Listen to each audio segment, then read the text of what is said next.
Give me like a hello. Hello, everybody. I'd like to thank you for That's coming here good. this evening for our evening performance of the Renzie Ramble. You might wonder how a Jewish man from McKeesport became a top producer for black music as the rock and roll era took shape in the late 1940s and eventually made his mark in both the recording and energy industries. The big reveal, I am that man. I was born Arthur Newton Goldberg on September 5th, 1917 in Greensburg, Pennsylvania, to David and Anna Goldberg. In my working class family, my immigrant father was a factory worker and a second-hand furniture salesman. My Pittsburgh native mother was a housewife who mostly tended to my upbringing here, right here in the city of McKeesport. In his downtime, my father played the upright bass and instilled in me a love of music. I grew up listening to the hymns at a nearby Baptist church and fell in love with the rich traditions of black gospel music. I was educated at Virginia Polytechnic Institute and Miami University in Oxford, Ohio.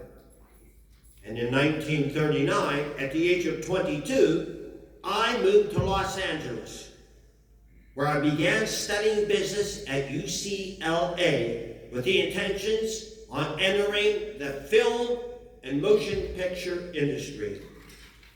My studies were interrupted, however, by the Second World War, when I made ends meet by working in a dockyard, repairing the Liberty ships that transported troops and equipment. I gave myself a showbiz-sounding name, Arthur Rupe, and broke out into the recording business, rather than attempting to navigate the cliques of the film industry and compete against the Hollywood elites. In 1944, I partnered with Robert Sherman to establish Atlas Records. And despite having Frankie Lane and Nat King Cole on board, we had nary a hit and soon folded.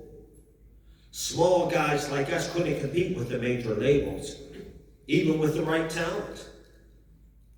That experience taught me that I couldn't take on the majors on their own turf. I had to do something they weren't doing. And I sought out popular styles of black music. A raucous new blend of blues and jazz was played for dancers in the nightclubs of black America. Those hoity-toity major label executives turned up their noses. But guys like me, we got this music to a wider audience via jukeboxes and radio stations. I helped to found Jukebox Records. And as the founder of Specialty Records in 1945, I brought R&B and soul into the mainstream. I, Arthur Rupe, helped to ignite the rock revolution. My work ethic and musical intuition helped launch the careers of Little Richard and Lloyd Price. And it sparked new musical directions for Sam Cooke, Johnny Taylor, Lou Rawls, and countless other legends.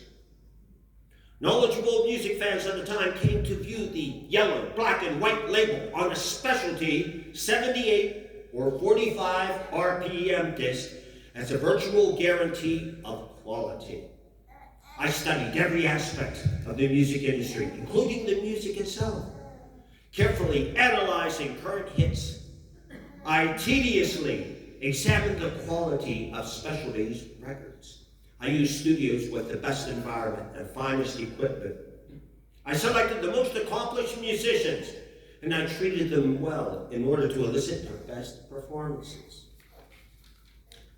They say rock and roll, as it is today, wouldn't exist without me. And I was inducted into the Rock and Roll Hall of Fame in 2011. Wow. Knowing this, I was still a businessman. And in common with most of my industry competitors, I wasn't exactly fair. I paid extremely low royalties, telling my artists they'd make money from live performances.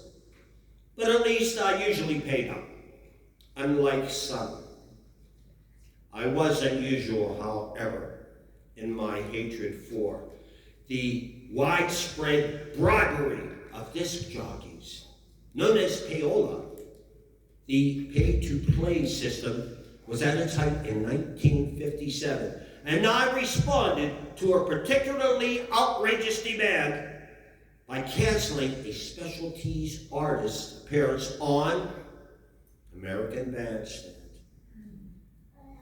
At the end of the 50s, I stepped away from the music industry to pursue business interests in oil and land.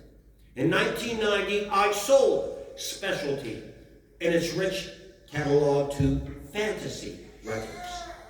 I returned to UCLA to complete my degree and established the Arthur Rupe Foundation to support projects that offered creative solutions for social issues.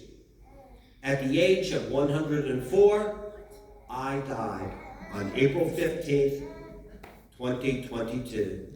Wow.